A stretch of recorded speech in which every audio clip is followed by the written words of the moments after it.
Hai guys, ketemu lagi dengan saya Zainal Mustafa. Kali ini saya kedatangan tamu yang luar biasa istimewa, Mbak Julia Julita. Gimana kabarnya? Alhamdulillah baik. Gimana kabar Pak Ian? Saya sendiri alhamdulillah baik, sehat. Sehat. Sehat, alhamdulillah sehat selalu. Gimana dengan bisnisnya? Masih sama seperti kemarin, masih stuck di yang kemarin, masih berjalan dengan baik sampai sekarang. Untuk apa itu namanya? Masih di bisnis properti ya? Masih. Oh, masih di bisnis properti. Belum yang lainnya, pengennya seperti Pak Yen Apa? yang lagi naik daun, dan semoga rezekinya nanti nular ke saya. Oh, siap. Amin doanya. Ini dari mana ini tadi? Habis lihat lokasi. Habis lihat lokasi. Terus saya mampir ke rumah Pak Ian mau sharing-sharing tentang politik. Tapi saya itu nol betul untuk ini? masalah politik. Makanya saya datang ke rumahnya yang lagi viral dan kondang ini katanya ya. Pengacara berambut pirang gitu. Pirangnya sudah tinggal dikit. Ya nggak apa-apa, yang penting masih kondang. Masih kondang dan ya? naik daun terus gitu. Wah, jatuh nanti kalau naik daun. Kondang waras ya. Saya denger ya nyalek ini ya, DPR RI ya? Tolong jangan di-spill dulu. Oh iya, oke. Jangan di-spill dulu itu. Oke. Doakan saja yang terbaik untuk saya. Oke, siap. Gimana ini? Ada hal yang perlu dikabarkan atau bagaimana? Selebihnya saya kesini mau tanya jawab masalah tentang politik. Walau saya itu nol putul masalah politik, tapi saya itu masih penasaran sampai saya catat ini pertanyaannya ini dari rumah tadi yang mau saya tanyakan ke pengacara yang lagi viral saat ini. Kok politik saya sendiri kan bukan politisi. Ya nggak apa-apa menurut kacamata hukum. Oh ya. Baik, saya mau menanyakan tentang Rocky Gerung yang lagi dilaporkan sama Bareskrim karena dugaan penghinaan terhadap Pak Jokowi, itu gimana Pak Ian? Oh, menurut saya ya, mungkin terkait video dari Rocky Gerung yang menyatakan bajingan tolol itu ya, atau bajingan pengecut ya. Nah, menurut saya kalau itu di sini yang melaporkan ada mengenai pasal 310 dan Undang-Undang ITE ya. Nah, ujaran kebencian. Nah, dan ada juga yang dilaporkan itu juga Bung Refli ya. Nah, sebetulnya dalam hal ini itu pelapor ini tidak mempunyai legal standing ataupun tidak mempunyai kapasitas untuk melaporkan, karena dalam undang-undang tersebut itu hanya bisa dikenakan atau ya hanya bisa yang melaporkan itu adalah orang yang menjadi korban. Dalam hal ini kalau yang disebut Rocky Gerung itu Pak Jokowi, ya mestinya Pak Jokowi itu yang bisa melaporkan. Nah, memang pada saat itu yang saya baca itu, yang di sosial media maupun tabloid itu di Bareskrim ditolak, namun di Polda Metro Jaya laporan itu diterima. Dan sebetulnya itu janganlah masuk ke dalam LP dulu, karena itu adalah pengaduan masyarakat gitu. Jadi kan dari pengaduan masyarakat mestinya nanti bisa dilakukan lidik yang selanjutnya setelah semua pihak dipanggil, baik saksi-saksi maupun korban ya, itu sudah diperiksa baru diadakan gelar perkara. Nah, kalau sudah dilakukan gelar perkara, kalau memang ditemukan unsur-unsur tindak pidananya dan ada paling enggak 2 alat bukti lah ya, itu bisa ditingkatkan kepada penyidikan. Nah itu barulah LP bisa muncul gitu. Serius lagi nih Pak Ian, saya masih ada pertanyaan loh ini. Kok tanya-tanya terus? Pokoknya saya itu tingkat kekepoan saya itu tinggi tentang politik. Apa-apa? Nah gini, menurut Rocky Gerung kan pandangan politik itu harus dihormati, sebagaimana dia juga menghormati pandangan politik pemuja Pak Jokowi. Oh, yang statementnya Rocky Gerung itu ya? Iya. Pandangan politik saya itu mestinya dihormati gitu, kalau nggak salah seperti itu. Iya. Nah, ini apakah dalam kacamata hukum kalimat yang disampaikan tersebut memenuhi unsur pidana? Bagaimana dengan pasal penghinaan terhadap kepala negara? Oh, jadi gini ya, masalah terkait dengan statement Rocky Gerung ya, itu sebetulnya kan memang merupakan delik aduan. Jadi yang bisa merasakan bahwa nama dia dicemarkan, harkat martabatnya dicemarkan, itu mestinya dari pihak yang dikatakan, kalau nggak salah dalam hal ini Pak Jokowi ya, yang dikatakan itu Pak Jokowi. Jadi itu sangat salah kaprah sekali kalau kalau ada pihak-pihak lain yang melaporkan. Ya mungkin polisi itu memang melayani masyarakat ya. Jadi siapapun yang mengadu mungkin diterima. Hanya saja saya yakin apa yang dilaporkan oleh sekelompok masyarakat ini tentu susah untuk naik sidik atau untuk disidangkan, ya. Karena apa? Kalau ini sampai diproses, yang paling utama adalah Pak Jokowi harus dihadirkan untuk diperiksa.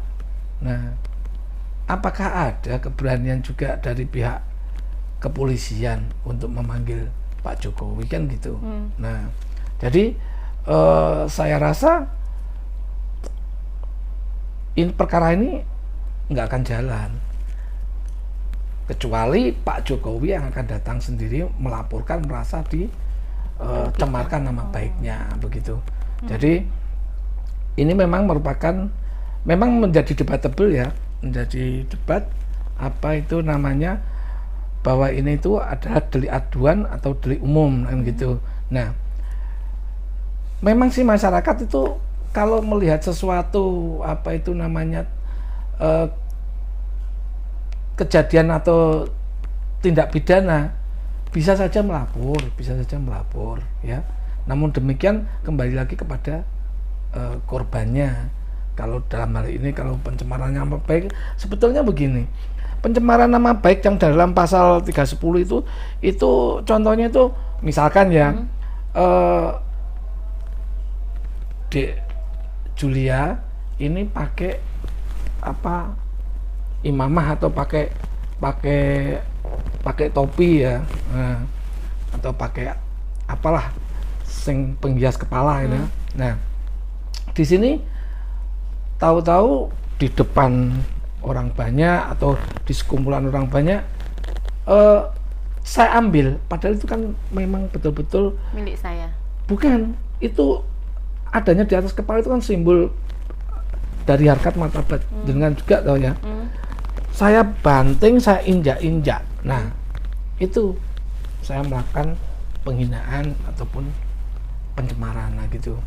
Itu contohnya. Nah, sementara yang terkait dengan pasal penghinaan terhadap kepala negara itu sudah dihapuskan oleh MK gitu loh.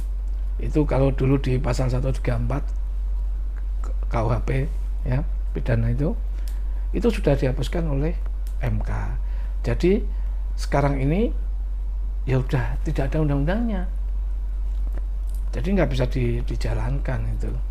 Kalau pasal karet memang seperti ujaran kebencian, undang-undang ITE memang itu sangat-sangat pasal karet itu ya. Jadi tergantung dari mana nanti ini mau sidik atau tapi saya rasa polisi sekarang sudah profesional, jadi tidak mungkinlah memaksakan kalau tidak memenuhi unsur-unsur ya.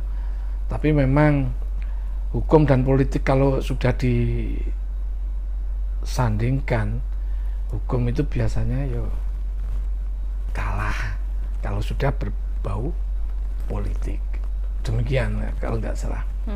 Apa yang bisa saya sampaikan. Nggak gitu. Ini kok sekarang kok kayaknya kepo banget toh masalah Saya mau belajar dari suhu. Biar saya itu tidak kelihatan nol banget gitu loh, Pak Oh Ian. iya, terkait ini juga. Apa yang jadi statement Rocky Gerung sekarang kan sudah diklarifikasi ya, kalau nggak salah. Jadi dia menyampaikan bahwa sebetulnya bajingan itu bukan sesuatu yang buruk. Karena apa? Dalam sejarahnya itu, bajingan itu adalah sopir kusir itu loh, penarik gerobak, tapi penariknya itu sapi. Nah, di zaman penjajahan dulu, justru mereka itu para pejuang.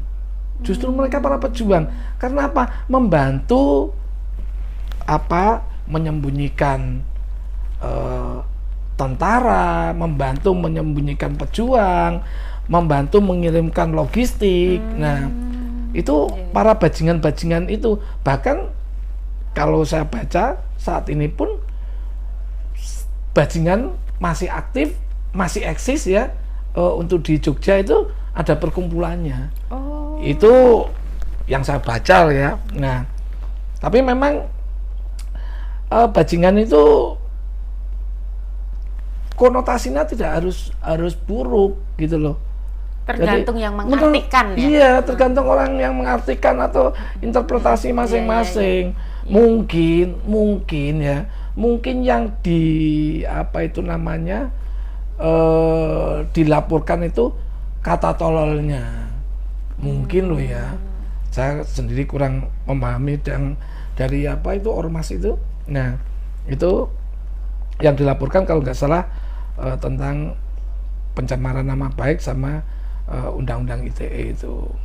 Gitu Mbak Julia. Oke. Terima kasih Pak Ian atas waktunya, atas pencerahannya hari ini tentang hukum dan politik yang saya notabene enggak paham sama sekali tentang politik. Jadi nanti suatu hari jika saya terjun ke dunia politik, saya sudah tidak gagap lagi. Dan jangan bosan-bosan menerima saya main-main ke rumahnya, ke kantornya Pak Ian Al-Mustafa. Apa yang tidak buat Mbak Julia? Aduh, saya nanti untuk waktu saya siapkan. Baik. Ya.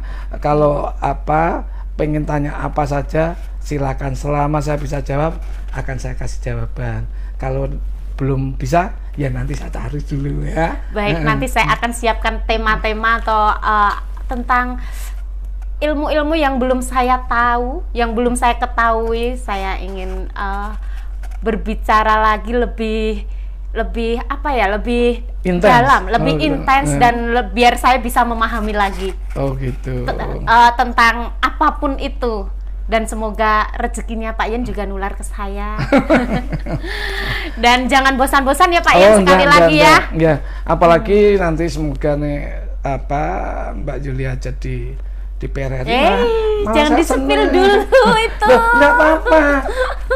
Kata-kata adalah doa, kalimat adalah doa. Jadi apapun itu kita berbicara yang baik-baik ya toh. Jadi semoga aja, malah saya seneng nanti kalau Ambok setiap hari juga enggak apa-apa main sini ya. Baik. Nanti untuk tema selanjutnya saya bikin pertanyaan dulu dari rumah. Biar lebih paham lagi nanti selanjutnya. Oke, guys, untuk pertemuan kali ini dengan tamu saya Julia Jelita yang sangat cantik jelita. Amin. Kita doakan untuk di 2024 ya berarti ya? Iya, 2024 bisa lolos dari Bacalek, bisa menjadi caleg dan bisa terpilih menjadi anggota Dewan RI. Amin. Oke, salam sehat. Jangan lelah berbuat baik.